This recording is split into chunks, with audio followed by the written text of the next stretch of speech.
The rain had barely started when Dolores Henderson stepped out of the corner market. 80 years old, cane in hand, bag of groceries tucked under one arm. She wasn't expecting the patrol car to screech up beside her. "Ma'am, put the bag down. Step away slowly." It didn't make sense. One officer had his hand on his belt, another already had cuffs out. Dolores blinked, her voice shaking. "Excuse me? You're under suspicion of credit card fraud and possible interstate wire crimes," said the younger cop, voice flat and unforgiving. The groceries spilled as they pulled her hands behind her back. The eggs cracked on the pavement. Dolores didn't cry, didn't even protest. But she did say one thing, soft, deliberate: "You should call my son." The cop scoffed, one snorting, "You think we're calling your son for backup?" She looked them in the eyes, calm, ancient, unshaken. "You'll want to." Back at the station, Dolores sat quiet, uncuffed but cold. Nobody checked on her. Nobody offered a blanket. Nobody asked who her son was, until the door creaked open. One detective entered. "So, lady, you ready to tell us who you really are?" She lifted her head. "I told you already, Dolores Henderson. My son's name is Jacob." The detective's brow creased. "Jacob Henderson?" She nodded. "He goes by Jake." The detective looked at his notes, something registering. "You mean that Jake Henderson?" She leaned back, voice calm. "That's right. Let us know in the comments where you're watching from. Because when he gets here, you're going to want distance." And outside, two boots stepped out of a blacked-out pickup truck. The door slammed. The storm began. Jake Henderson wasn't the kind of man who needed an introduction, unless you wanted to get on his bad side. Raised in a working-class corner of Pittsburgh, Jake learned early that silence wasn't weakness, and that when you did speak, your words had weight. His mother, Dolores, had raised him alone. Widowed before Jake turned 5, she worked 2 jobs. For 30 years, nursing by day, warehouse clerk by night. Dolores wasn't loud, wasn't bitter. She just did what needed doing. Her pride was her son, and Jake repaid that pride in kind. He joined the Marines young, too young some said, came back quieter than when he left. Went private sector after that. Private security, risk assessments, missing persons, the kind of jobs you took when you wanted to fix things no one else could. Jake had a rule, 2 of them actually. Never let harm come to a child or a parent. And if you hurt his mother, you'd better pray you were out of reach. They hadn't spoken in 3 weeks. He'd been on a job in Denver, then D.C., and now back in Pennsylvania. Cell reception was always patchy, but when he turned his phone back on and saw the missed call from a precinct, his mother's name listed under person of interest, he didn't stop to ask questions. He got in the truck and drove straight through the night. Back in town, word had already started spreading. People at the market had seen Dolores taken in. It didn't look right. Folks knew her, always left a tip, always had a kind word. If the cops arrested her, something was wrong. Deeply wrong. But nobody knew what Jake would do when he arrived. Nobody knew just how far he was willing to go. The precinct hadn't dealt with anything serious in months. Small-town crimes, a stolen lawnmower, a car break-in, the occasional domestic call. But ever since the county got a federal technology grant, they'd been under pressure to show results, real results. So when an alert came in linking Dolores Henderson's name to a flagged transaction across state lines, a mix-up in numbers, a glitch in the system, they didn't ask questions. They saw a profile, elderly, possibly senile, easy to push, easier to blame. The system flagged her, so they acted. Protocol, they said. Detective Eli Carmichael had been the one to sign off on the arrest, young, ambitious, and hungry for a big case. His partner, Sergeant Dana Kepler, had doubts but kept quiet. After all, they had the paper trail. Or thought they did. What they didn't know, what none of them considered, was how ironclad Dolores's life really was. She didn't own a credit card. Paid with cash for everything. Didn't even like ATMs. Her house still had a landline. The supposed charges? Pulled from an identity scam ring in Florida. Someone had lifted her name, not her fingerprints. And not a single officer had taken the time to cross-check, until Jake walked into the precinct. He didn't say a word at first, just stepped through the glass doors and looked around. No uniform could intimidate him. No badge meant more than truth. The desk officer looked up. "Can I help you, sir?" Jake laid his phone down, showed them the call log. One missed call. "One name? I'm here for my mother." Carmichael appeared, grinning. The infamous son, you don't scare me." Jake looked at him once, slowly. "You don't have to be scared." Not yet. The room fell quiet, and then the storm truly began. Inside the interview room, Dolores sat wrapped in a thin wool coat.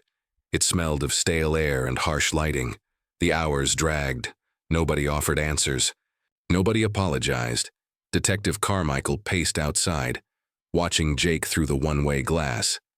"He thinks he's going to talk his way out of this." Sergeant Kepler said nothing. She noticed how Jake stood, not like a man unsure of himself, but like one measuring every corner of the room, every movement. Calm. Dangerous. Jake wasn't asking for permission anymore. He opened the door to the interview room. Dolores looked up. Calm. "Took you long enough." Jake knelt. "You all right?" She nodded. They didn't lay hands, just talk. Rude talk. "Anybody threaten you?" "Only with their ignorance." He turned, stepped back into the hallway. "I want everything. Every charge. Every shred of evidence. I want it on the table in 10 minutes. Carmichael folded his arms. "You think this is a movie? We're not playing some redemption fantasy." Jake leaned in, just enough. "And you think locking up an innocent woman gets you promoted?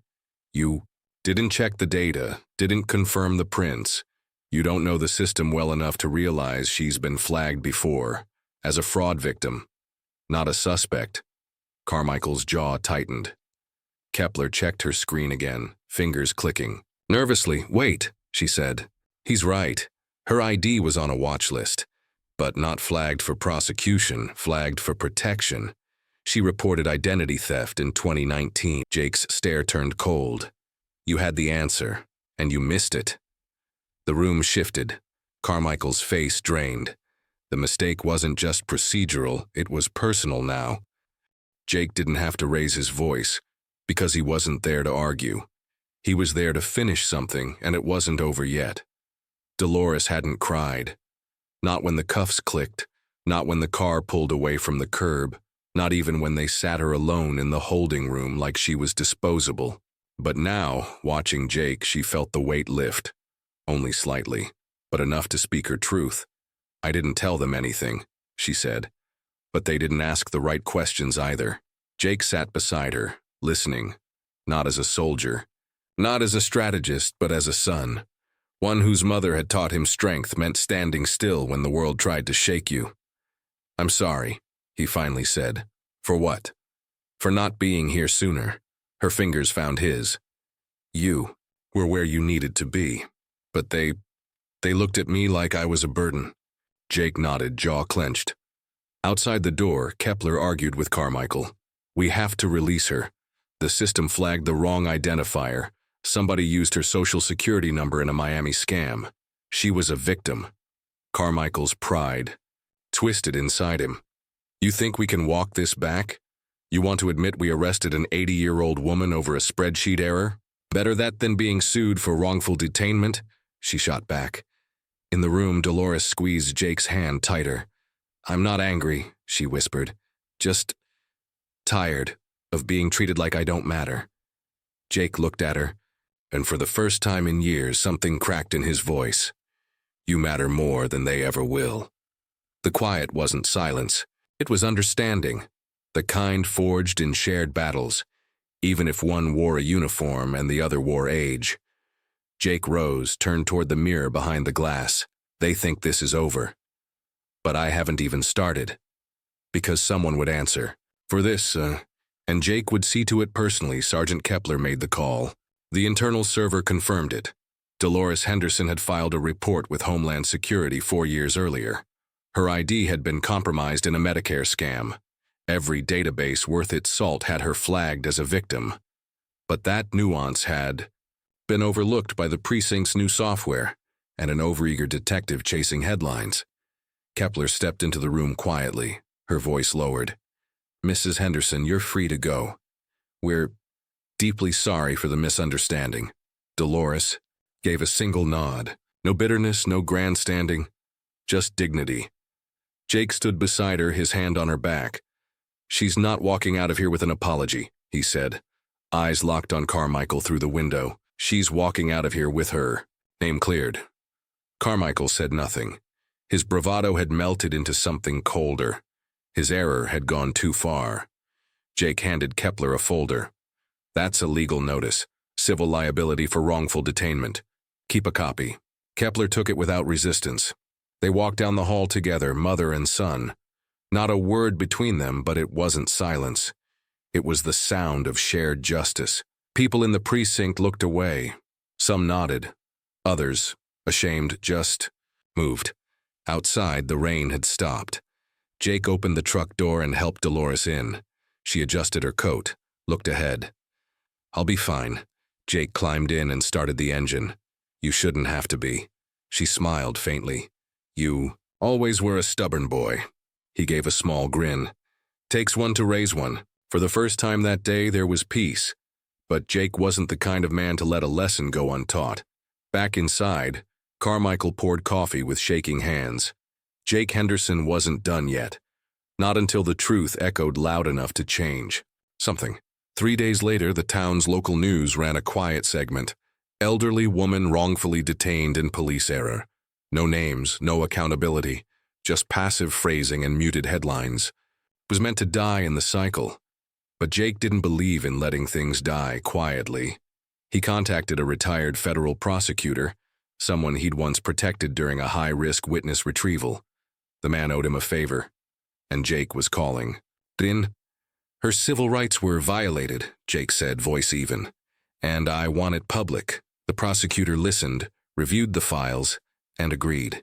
"I'll file a petition, but you need more than law, you need light." Jake nodded. "Then I'll bring the light."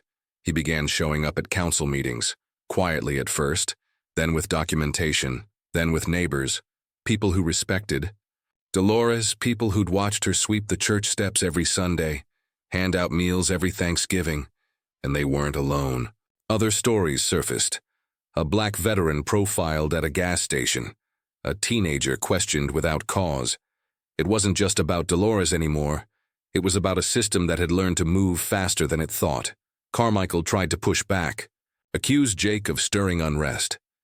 But the mayor, seeing a PR firestorm brewing, called an emergency review of the precinct's new tech protocols. Kepler, now quietly reassessing her role in all of it, began documenting her own internal memos. Jake didn't threaten, didn't shout. He just kept showing up. He stood tall at town halls, leaned in during press calls, and made one thing painfully clear. This was no longer about a single mistake. It was about responsibility, and in a town where everyone thought old, age meant weakness. Jake reminded them what strength really looked like. Measured, deliberate, and absolutely relentless. The tension hit its boiling point during a televised council session. Jake stood at the podium, crisp shirt, sleeves rolled. No notes, no hesitation. Just truth earned the hard way. "My mother," he began, "was taken in like a criminal. Not because she was guilty, but because no one bothered to ask if the system was right. You trusted a machine more than you trusted the woman who helped raise half your community." The room fell silent. He pointed to the screen where records displayed, arrest logs, flawed database hits, and internal emails. These weren't mistakes. These were choices. Choices to look the other way. Choices to skip the details. Carmichael sat stiffly behind the mayor, his eyes locked forward. He knew what was coming. Jake's voice softened, but the steel remained. "We don't get to fix things by pretending they never happened. We fix them by facing them." A council member asked, "What are you asking for?" Jake looked directly at Carmichael. "I want formal accountability, not just for my mother, for anyone failed by this system." Kepler stood from the back, cleared her throat. "Then start with me. I signed off on it, and I regret it." The room buzzed. Jake nodded once. "Owning it is the first step. The next is change." The mayor, clearly rattled, turned to her aides. We'll issue a public statement, review our practices, suspend usage of automated arrest flags until confirmed manually. It was a win. But Jake didn't cheer. He just stepped down, found his mother's eyes in the crowd. She gave him a small, knowing smile. Not for vengeance, for truth. And that truth had finally been heard. But one final piece still lingered. The choice to forgive, or to walk away for good. 2 weeks later, Dolores stood outside the community center with a cup of tea, watching children chase each other around chalk drawings on the sidewalk. Her cane rested against the bench. Her posture was straighter these days. Jake sat beside her, arms folded, content in silence. "I got a letter," she said, handing it to him. He opened it. A formal apology from the precinct, signed by both Kepler and Carmichael. Language was stiff, but the effort was there. "You gonna frame it?" Jake asked. She laughed. "I'm gonna burn it." Jake chuckled. "But," she continued, "I'll accept it. Not because they deserve it, but because I don't need to carry their mistake any longer." He nodded, deeply. Down the street, Carmichael walked past. He slowed when he saw them. Jake met his gaze, then turned back to his mother. "Let him go," she said. "He's got to live with what he did. That's enough." Jake didn't answer, but he didn't rise either. Dolores looked at her son. "You did good. Not because you fought, because you listened, and you made them listen too." He finally smiled. "You raised me that way." "Darn right I did." In the weeks that followed, new training protocols were introduced. The arrest software was scaled back. Kepler took a leave of absence, voluntary. Carmichael quietly was transferred to a desk role. None of it made Dolores a hero in headlines. But in the neighborhood, she was more than that. She was a reminder that dignity doesn't fade with age, that a mistake doesn't define you, but what you do after it does. And that sometimes, all it takes is one son refusing to stay silent, to change everything. There's a quiet kind of justice that doesn't come with sirens or courtroom verdicts. It arrives in whispered apologies, in changed policies, in a shift of the tide that starts with one person saying, "Enough."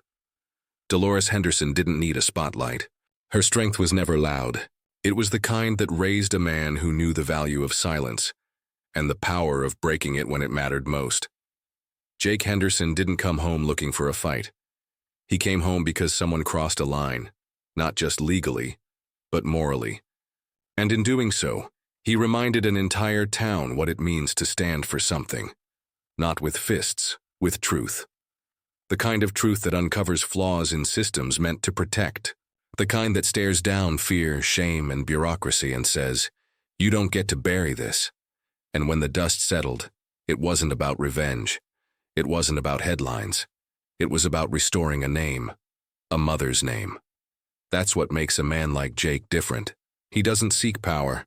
He answers to something higher, loyalty, justice, family. And when the world forgets its duty to the most vulnerable, someone like Jake reminds it. So if you take anything from this story, let it be this. No one is ever too old to matter, and no son is ever too far to come home when it counts. Let us know in the comments where you're watching from, and remember, some heroes wear uniforms, some carry guns, but the most dangerous ones of all, they walk in quietly and speak only when the truth demands it.